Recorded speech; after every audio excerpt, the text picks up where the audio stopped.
হঠাৎ মছজিদত নামাজ পঢ়িবলৈ আহিল এজন হিন্দু ব্যক্তি। হিন্দু ব্যক্তিৰ নামাজ পঢ়া দেখি আচৰিত হৈ পৰিল মুছলমান লোকসকল। হিন্দু ব্যক্তিজনে আহি এনেদৰে কৰিলে সিজদা। এনেদৰে নামাজৰ শেষত আল্লাহৰ ওচৰত দোৱা বিচাৰিলে হিন্দু ব্যক্তিজনে।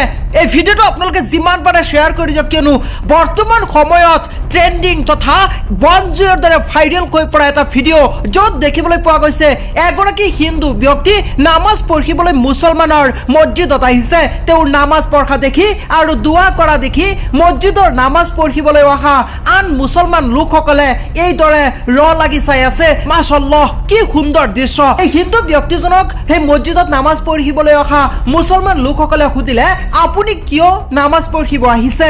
লগে লগে ব্যক্তিজনে উত্তৰ দিলে, আল্লাহক সেৱা কৰাৰ বাহিৰে কোনো নাই। আল্লাহক তুমি মই সকলোৱে সেৱা কৰোঁ। মই এজন হিন্দু, কিন্তু আজি নামাজ পঢ়িবলৈ মছজিদত আহিছোঁ।